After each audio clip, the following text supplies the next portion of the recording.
Okay, let's start with this. Okay, so let's start the segment here. I started it a couple times, but a lot of we started it by looking at the Instagram of Nikita Dragun, but those pictures are a little risky. I frankly don't want to get this demonetized on YouTube. So I'm gonna just start with this picture. So Nikita Dragun is a very popular content creator. I think that she started on Vine. I don't really know. For context, she's a trans woman. Most people, I think, a lot of people know that by now. She's pretty passable, which is something that's very difficult to achieve in the trans community. And I don't think that we talk about enough how a lot of trans people aren't passable. It gives them a lot of dysphoria, a lot of frustrations. There's a common complaint that trans people with money aren't really trans. I don't agree with this argument because they didn't have to go through the specific struggle of like how difficult it is to transition, which is a very complicated conversation because I think that there should be limits on how to transition. Not limits, but like solid steps to take to transition to make sure that the person is happy as they go through their transition and make sure that they weren't misdiagnosed, because that can happen. I don't think we talk about it enough. But I also think that we should make it... I think we should have the government also pay for people's transitions if it's truly determined that that's the course that would be best for them. So it's like a complicated thing where I think it should be easier, but at the same time, I think it should be regulated, and it should be better regulated. Anyway, people invalidate people's trances based on that. I disagree. I think that's rather silly. Good for her to be able to go through a transition and be happy. That being said, that there's been an issue as of late. I've seen it labeled as Nikita Dragun trying to cancel somebody. I don't know who the hell it is for being transphobic. And we're gonna watch the video because I think it's something that we need to talk about as a society, and it's a conversation we're not having in the right way because it's not considered palatable enough. And we need to have it, I think, because I think that the end result of this conversation is a more realistic perspective on the way that trans people can protect themselves. So we're going to look at the video here on Instagram. This is the video that she had posted, okay? She says here, stop trans hate, and, all that other jazz. So let's get this going. So here we go. My boy was hooking up with a guy right tonight. He said, fuck it. I'm hooking up with a man. I don't give a shit. I'm down bad right now. I'm down tremendous. And I tell a security guard, I'm like, yo, bro, like, it's none of my business, but like I just don't. I feel like you guys just like a crazy fact that you guys wouldn't know. Like, did you guys know that's a dude? And they absolutely looked like I looked like I just threw a stun grenade in the back of the security lounge there. They're like, bro, what? I'm like, yeah, that was a dude, and they could not believe it. And they're like, bro, our boy John needs to get a phone call right now. This is what it's like to be trans. My livelihood is constantly threatened by just living my life as a trans person. And I'm so embarrassed to even be showing this video, but it's reality. It's what's really fucking happening in the world. I try to be strong for you guys and hold my head up high and act like I'm not terrified that something like this will happen to me. This is how trans people die. This is how trans people die. It just takes that one ignorant transphobic comment to threaten my entire livelihood. And more so than that, I fear for the people that are with me. The fact that it was just a guy friend helping me get into a car, and all of a sudden this man wanted to video it, make fun of the guy who was helping me, tell the security guards about it. Like, his life is now threatened as well. This time it was me. Next time it could be somebody else, somebody not as lucky. We must stop trans hate because it leads to trans violence and people lose their lives. Or even worse, they take their own lives because experiencing things like this just breaks my heart and my entire world, and it's disgusting, and I won't stand for it. I love you guys. Thank you so much. So here's my take on that. First and foremost, like, this guy is being incredibly transphobic. Like, we have to acknowledge this guy's being transphobic. And so, like, he's literally just referring to Nikita Dragun as a guy, which is transphobic. I mean, Nikita Dragun isn't a girl. Trans women are women. We can have a nuanced conversation about how trans women and cis women are different. They are different in different ways, but trans women are still women. And this isn't like he's saying, oh, it's a trans woman. He's literally just saying it's a man, which is transphobic. And the reason that I say that is because I think it's completely reasonable for Nikita Dragun to be frustrated and pissed off, really, and angry about this situation going on. It's incredibly reasonable because she's just being shit on by this person. the transphobic. I mean, honestly, you're like a piece of shit. However, there are a couple of things there's something that I have a little bit of an issue with. And there's two aspects to this. There's two big aspects. The first argument she made is that her life is threatened by her being exposed, and the second argument is that the people that around her's lives are threatened by being exposed. And we need to have an honest conversation about this because of the perspective and the framing. What she's saying, because basically what had happened in this scenario is this guy told some security guards, friends of the other guy, that Nikita was a man. And so one of the chain of events would be that, let's just say this is a scenario where a trans woman is dating a guy or going out with a guy.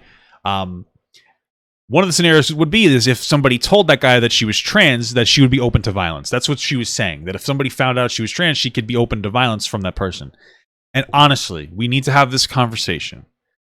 If you feel that somebody that you are dating, and that's like the scenario she proposed, even though they are not dating, apparently it's just trying to help her to their car. If you feel like you're going on a date or you're interacting or physically engaging with somebody that would hurt you if they found out that you were trans, you shouldn't be with them.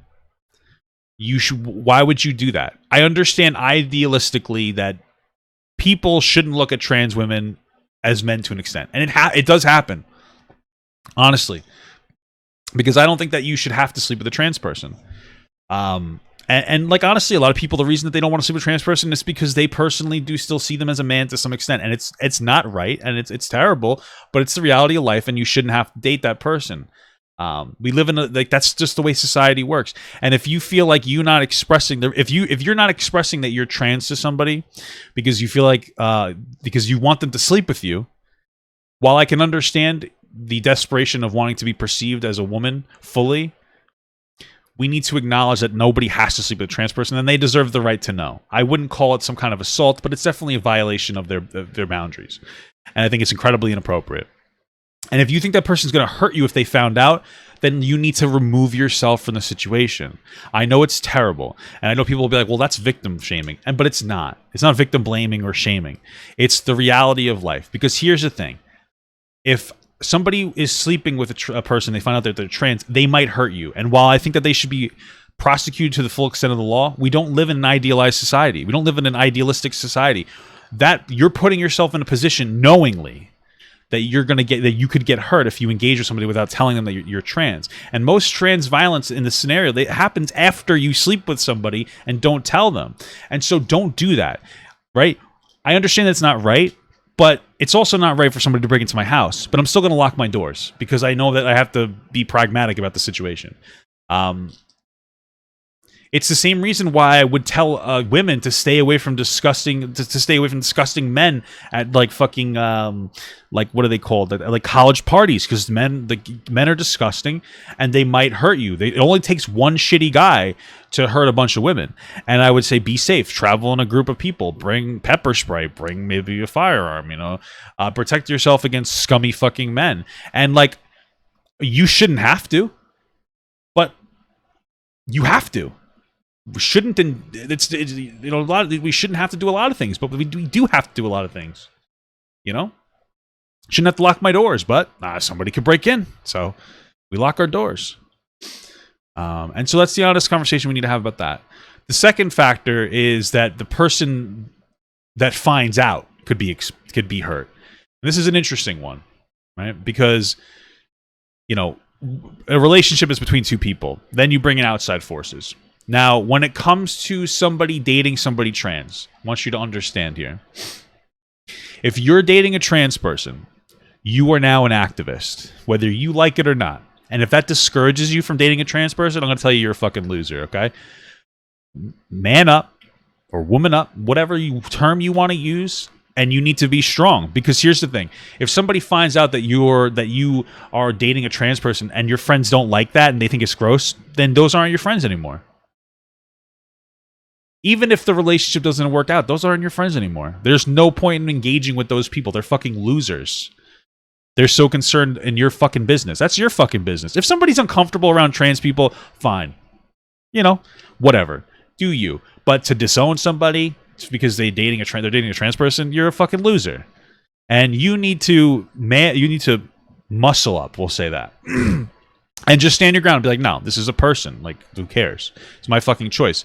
Fundamentally, it's none of your fucking business what I'm doing. Doesn't matter why. They could be trans, they could have a kid, they could have a fucking STD. That's the person I'm dating. It's my fucking choice. You're not privy to making decisions to my decisions. You have to be like some kind of an activist. You have to be like, fuck your friends. And if they're pieces of shit, you have to leave them.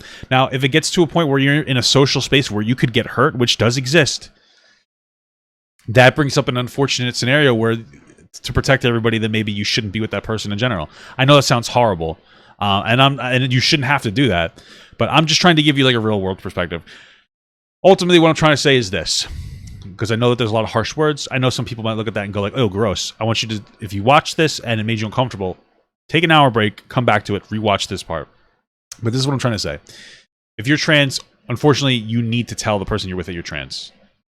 Because like they may not want to engage with that, and that's their personal preference, and that's what they get to have that choice over themselves. When it comes to you dating somebody, if your friends or family don't like the fact that you're dating a trans person, then they're not really your friends and family, and they're scumbags. Don't let them pressure you out of it. If it comes to a situation where you feel like you're going to be harmed and threatened, even though you shouldn't have to, disengage from the situation for the sake of everybody. It's just unfortunate. Things need to change. We need to become less transphobic. I'm hoping in the future that trans women are seen more as like women, and people don't care as much when they date trans women, and trans men as well, seen more as men. But we live in a current society right now, and I think that we need to focus on the short term, or like the present, what's going on now, while we advocate for change in the future. And that's just the unfortunate reality of life. And I think that was something important that I wanted to talk about when it came to this Nikita Dragun situation. Hey everyone, if you liked that video, don't forget to like, comment, and subscribe. And don't forget to follow my Twitch, Instagram, Twitter, Discord, and TikTok. All links are in the description.